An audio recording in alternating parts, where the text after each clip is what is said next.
Alright, so we're back at engine issues once again.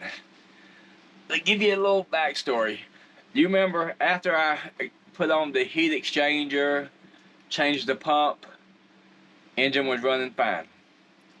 That day I ran it for like an hour and no problems.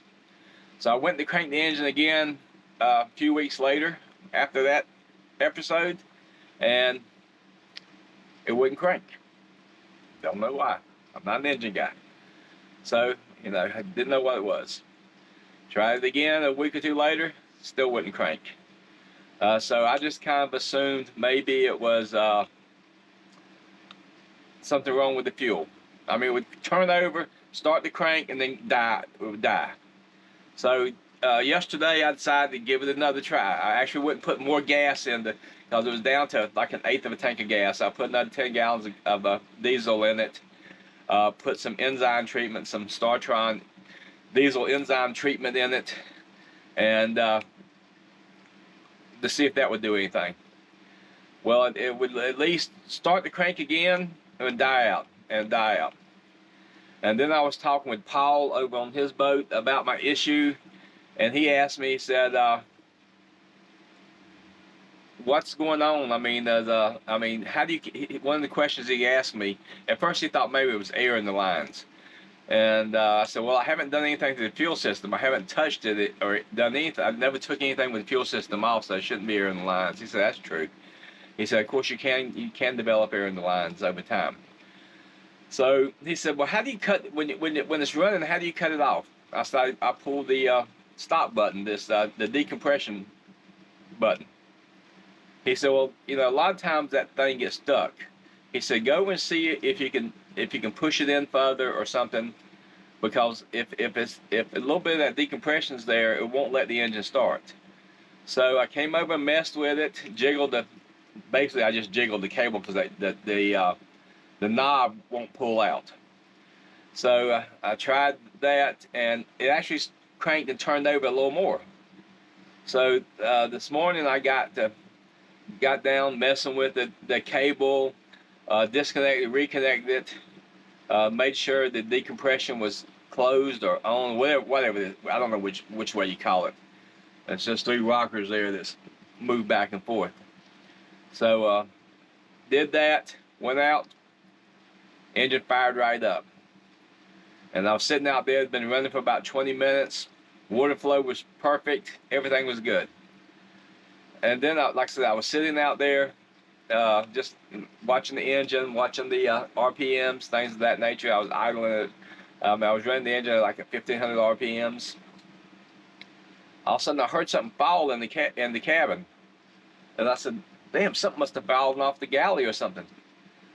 So, but in a second or so after that, I heard the water stop coming out of the exhaust. So I rushed in here. I tried to cut the engine off, couldn't pull that thing out to cut it off. Tried to cut the throttle all the way down to 0 because that cuts the engine off sometimes. Engine still wouldn't cut off. So I had to run in here, grab hold of the decompression rocker arms, whatever, and cut the engine off that way. But what had happened is, I'll give y'all a picture here. They don't fall down. Is that the pulley? Well, what happened is this is like the belt was laying down here like that, and there was no pulley on the water pump. So what had happened is, I gotta do my bag here because I took it to the Ace to find something. The pulley had come off, and so apparently I did not tighten the set screw up enough. So, and then I figured, I was down here looking for it, and it looks like the set screw was lost. So I go to, oops, just dropped it. I go to Ace and buy another set screw. It takes a while to find the right size and stuff like that. And, well, sometimes before you go buy something, you should really look, because the set screw As you can see, I actually have two of them here. Whoops, I almost lost one. The set screw was actually in the pulley. It had just come loose enough, or either I didn't get tightened up enough the last time that it came off. So we're gonna put this back on, and that means I have to move the starter or alternator to get this belt back on, and we'll go from there. All right, so let's try and get the set screws in. I don't know what size this was. I finally got around to buying actual sets of Allen wrenches instead of having individual ones that I seem to lose all the time. Okay. Let's get the other one. There's two holes here, so I'm actually gonna put both set screws in it.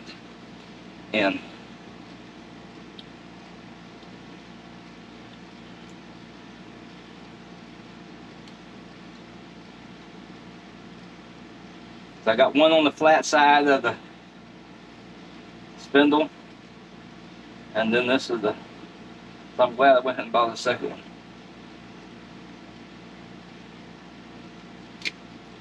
Oops. Now that I've got the pulley back on, got both the set screws in, one on the flat side of the spindle and one on the rounded area of the spindle, so I'm pretty sure that's going to hold. So now I've got to get this belt back on, although in the video I'm not sure if I cut that part out or not. I keep calling this belt a hose for some reason, just because I guess I'm just a dumbass. So, but it was a whole lot harder getting this, getting the alternator loose than I remembered from the last time. So we have to go through several different wrenches and sockets here to get this done. And mostly it's just my big head getting in the way of the filming. But oh well, that's the way it works out sometimes. I gotta find my 13mm wrench. I put it someplace, I gotta grab it. Alright, so I found my 13mm wrench.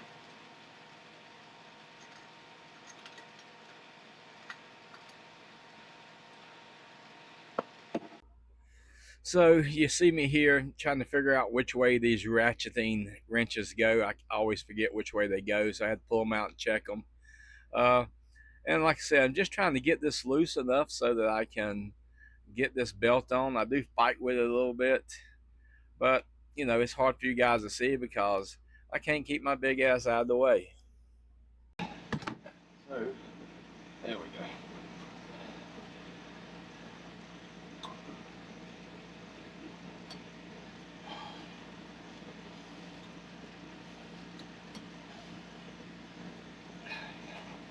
Come on, get on there.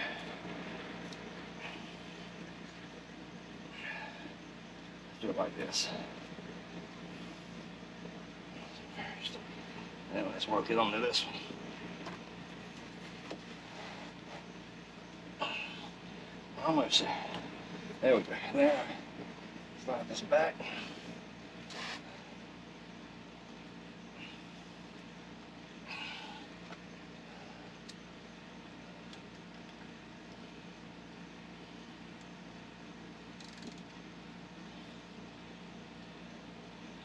Tight.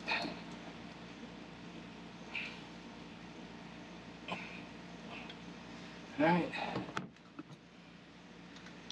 Back up.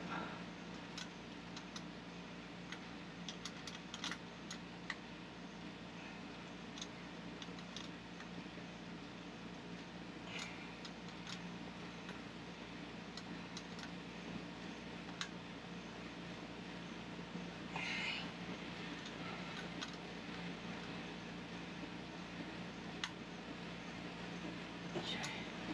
That was tight.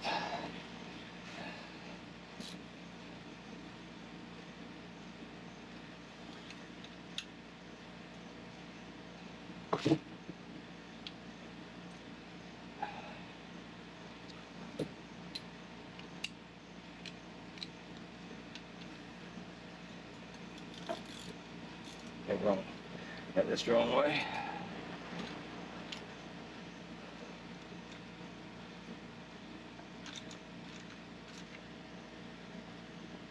Okay, alrighty.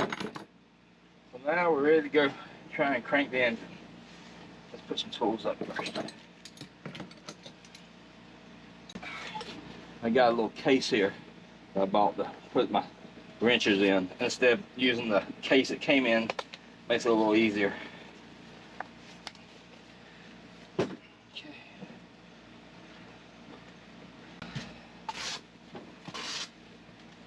Let's put them out there.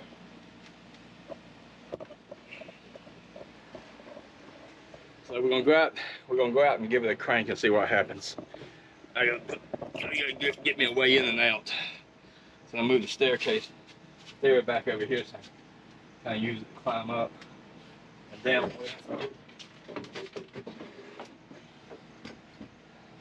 Because I'm have to come in here and cut it off.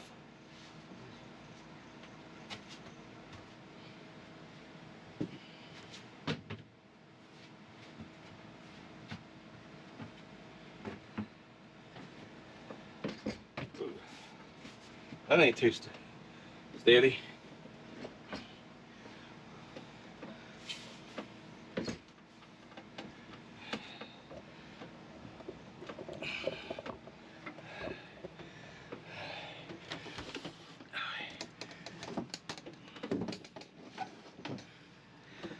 Grab flashlight.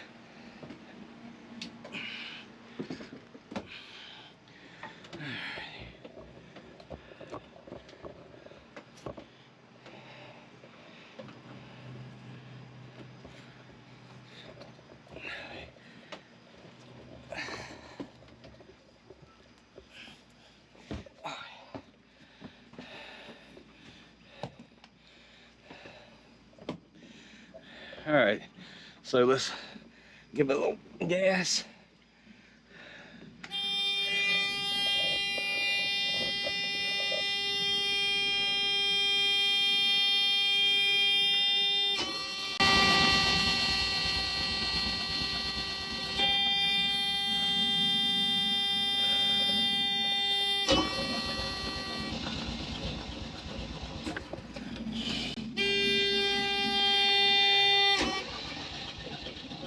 Oh, you know what? I bet I gotta go push on that compression thing again. Let me do that. I gotta climb down. Gotta climb down to do that.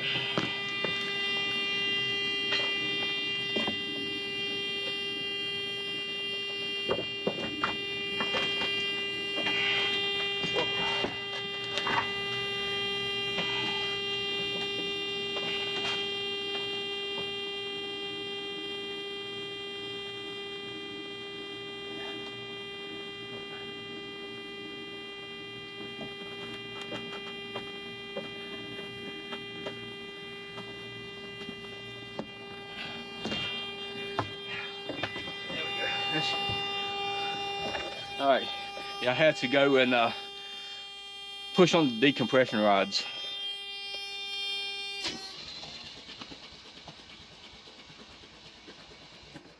What in the world?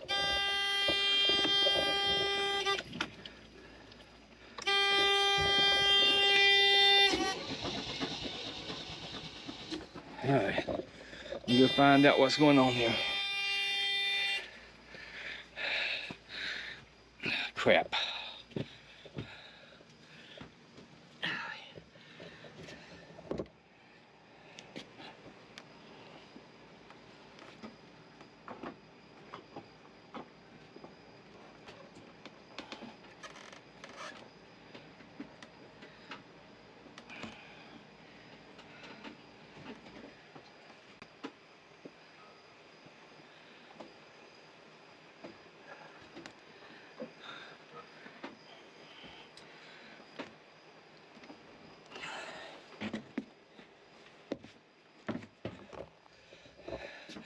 I had actually pushed the decompression rods the wrong way. Let's give another try.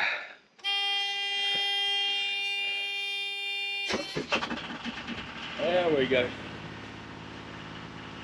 Let's go see if we have water coming out.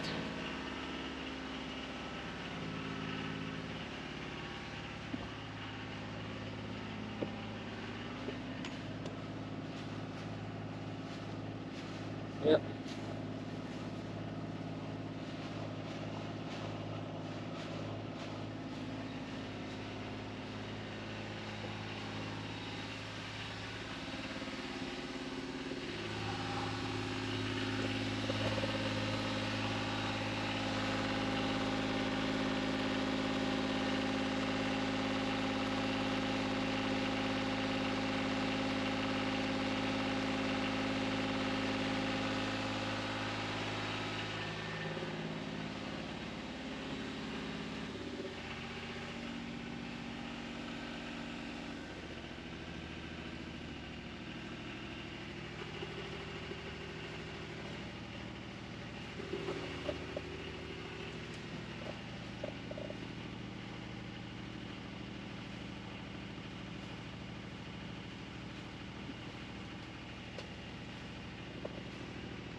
You see, this is supposed to be my turn off switch, and that won't work. So what I'm gonna have to do is take it all the way down and then go in and cut it off. Oh, it won't cut off. Okay, so I gotta go in and cut it off.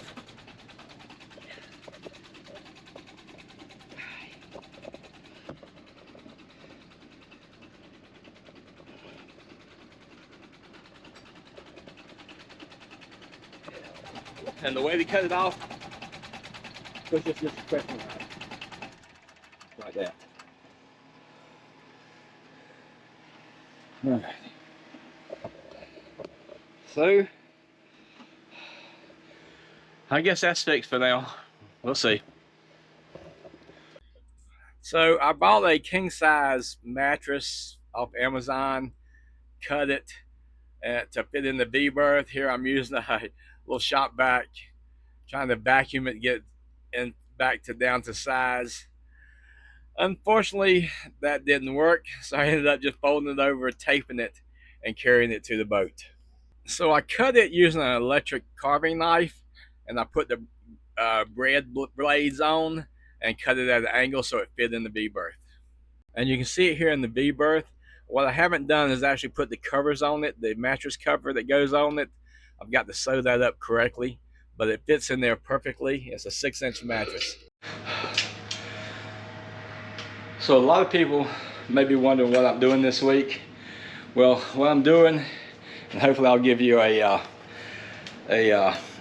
update, is of course I'm working on this thing here, but I'm also going to clean out this garage.